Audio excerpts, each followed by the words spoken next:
I don't mind people using AI if they are used correctly, but most people use them incorrectly. There's an update on the Killer 7 game where they upscaled the FMV cutscenes with AI and oh god! What's wrong with those people in those crowds? What's wrong with this dude's face? What's wrong with this dude's face? Why do those characters look like they blend together? I use AI upscale, so I know what's going on here. This is what happens when the image that you're giving is way too low in terms of resolution, and because of that, the AI is just gonna generate images and frames out of nowhere. It will smush them together like it has no idea what it's doing. The worse the detail of the original image, the worse the upscaling will be. Unfortunately, this is a video, which means they have to upscale every frame. At this point, just have the FMV at the original resolution. There are mods that fix them, so just consult those. Killer 7 is only the latest victim of the AI upscaling insanity, and I hate to talk about it because I do use AI upscaling a couple of times, but I use them sparingly and when it's appropriate, not as a lazy cash grab. Here's another horrendous usage of AI upscaling that just popped up recently. If you call something a remaster, at least actually show that it is a remaster. The Daft Punk anime music video called Interstellar 555 will receive a remaster, and I put that on quotations because the person who is in charge of this remaster just grabbed the original video, put it through some AI upscaling software, and be done with it. The results are horrendous. It looks like it just smushes everything together, and it produces this horrendously undetailed image that looks like cement. Look at this lack of detail. She's basically made faceless. At times, it doesn't look that bad, but that's because the original has enough details for the AI to work on. The less details that the AI can work on, the worse it will perform, and this looks ugly. What we expected from a remaster of an anime is a proper frame-by-frame redraw of the whole thing and recreating the effects so that it's as faithful as possible to the original. Slapping AI upscaling on it without checking the results is utterly lazy. That was not a remaster at all, but the next one is a proper remaster made by human beings. The problem is, human beings can be rather sensitive to certain issues, which leads to some elements being changed more than others. Sonic X Shadow Generation is a solid entry for the Sonic series, and the game is well received by fans. That said, there are a couple of odd changes that they made to the game. They hid Rouge the Bat's cleavage, which is ironically what 4Kids did to Sonic X. Knuckles isn't commenting on classic Sonic's weight anymore, but the most significant change of all is Amy, who isn't an obsessive Sonic fangirl anymore. She's just a really nice girl that can beat the crap out of people when necessary. I'm not a fan of these changes, but at least the shadow parts of the game are great. In fact, the game as a whole is great, so if you're just in it for the gameplay, it's perfectly satisfactory. This franchise has never and will never welcome you and the people like you.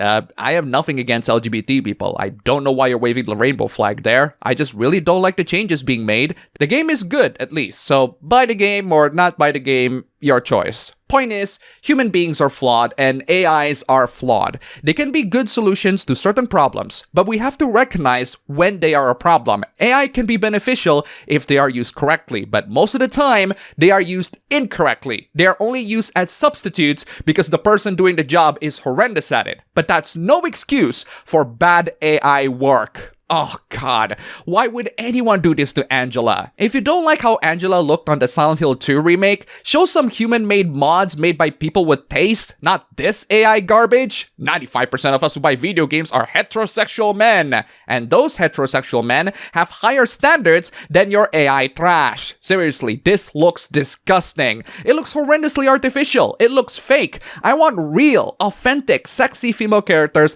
designed by actual human beings, not designed by AI.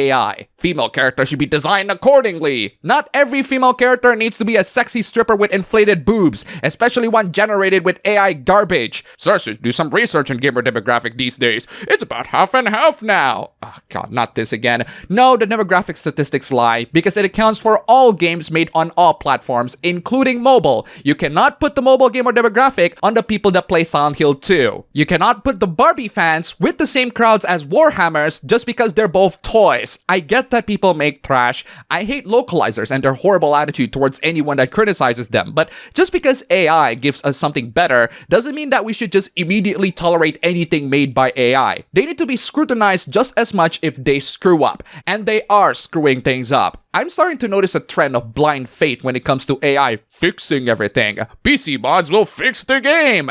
These are not mods, these are AI trash. Spider-Man 2 is not out on PC yet, so no human-made mods. But stop using these as substitutes. I don't like MJ's design from Spider-Man 2 either, but have the previous game's design, not this horrendous AI trash. Every part of it looks incredibly artificial. The makeup, the boobs, they look fake. Fake sexiness is not sexy. The second one is straight up homophobic. That Miles side quest was about getting the gay couple together. It was dumb, but not because they are gay. It would still be dumb even if the couple is straight. You're changing something that isn't even a problem, unless you are homophobic. The third one is crazy. Haley is black and deaf, so your solution is to whitewash her and inflate her boobs with fake balloon implants? Spider-Man 2 has many issues, but these are not the fix. Don't worry, we have more anti-woke people using AI to fix everything. The Metroidvania Prince of Persia is actually a very solid game, but because the Prince of Persia doesn't look like the original Prince of Persia at all, not a lot of people bought it. Seriously, what the hell is that look? This person offered solutions to fix Prince of Persia.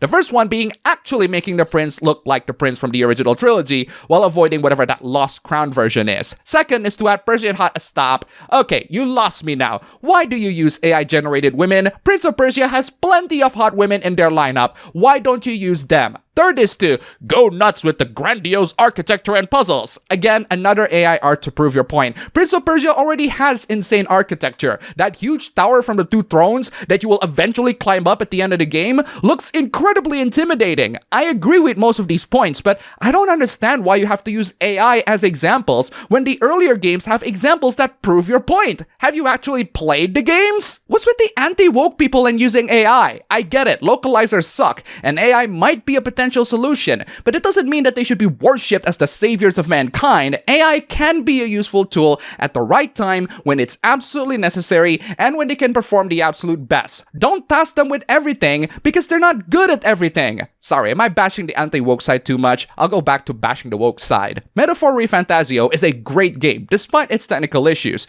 and it's surprising that there aren't a lot of grifting in the game. That's because a lot of those anti-woke grifters, or whatever you call them, are usually talking about the woke Western media. Also, it's because Metaphor doesn't really have anything woke in it. The game constantly hits themes around social inequality, racism, classism, mental health, etc. Well, yeah, they tackled all that stuff within the game, in the context of the game, not in the context of the real world or in reference to the real world. Like in Life is Strange 2, where they are literally facing the border walls and the Hispanic main characters are tearing it down. I wish I was kidding. I don't think Metaphor has that level of woke, but I don't believe that it's because these anti-woke grifters can't freaking read. Metaphor deals with plenty of social and political issues, but not to the level of Life is Strange 2's Hispanic protagonist tearing down the border walls. Here's another own towards the anti-woke side that ironically backfired. I have no idea what this is supposed to convey. YouTube grifters travel back to the past to roleplay the fake outrage that they missed out on. So these YouTube grifters are gonna get outraged over Bayonetta because she has broad shoulders? Then they get outraged over a female-led franchise. I'm pretty sure that's not the case if the female-led franchise is led by someone hot. Who's being outraged by Samus? Fun fact, I remember playing Mario Kart arcade game and having one of the characters that I played being literally Miss Pac-Man. That's how I know her, and I never have any issues with her. I don't think these YouTube grifters are gonna be outraged by these characters, unless if you include feminists as part of those YouTube grifters, in which case, they all got the outrage from them already, and they do fit the definition of a grifter. It's a surprisingly accurate comic, carry on. Okay, now let's get to the hooplas that are more universally contemptible. There's a certain level of hate that you really have to disrespect from certain people. This person hates anyone that love Bojack Horseman and think that their hard drive should be checked. Wait, what? What makes you think that way? I mean, Bojack Horseman isn't exactly the most amazing media out there, but I don't think it's enough to mock the entire fandom and insinuating that they save illegal materials. This is one of the few petty cultural red lines I have left. petty? More like personal. I got that vibe when you ask people to check on the hard drives of people that love a mostly beloved cartoon. I'm not a fan of Bojack myself, I never saw it, but I acknowledge that plenty of people are, and you're bashing them for no reason. This person then justified the hate by saying that people are made insensitive and enjoy repulsive things. It's just an adult cartoon show, there's nothing repulsive about that. It happens all the time. I've never met a Bojack Horseman fan, I just think it's a very bad show. Is it so bad that you think their fans are criminals? And finally, we have this guy that doesn't have any desire to learn more, I guess. This person made a ridiculously dumb statement that got ratioed to oblivion. The context is about child prodigies and how they are wasting their years learning advanced lessons at their age. I can relate somewhat, but what was the take that got ratioed again? Let's say your kids read many years above grade level, as mine do and always have. Okay, then what? That just means they'll be running out of books to read faster than everyone else.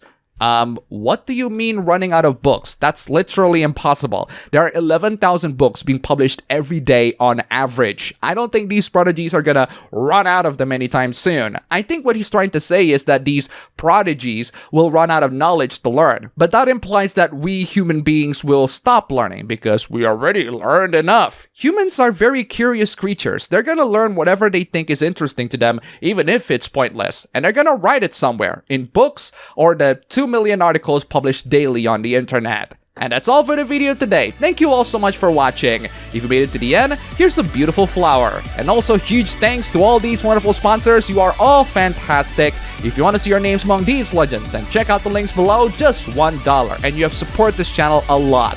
Seriously, thank you so much for watching. Don't forget to check out my ABB Show stream channel, link below, go subscribe, and I'll see you all next time.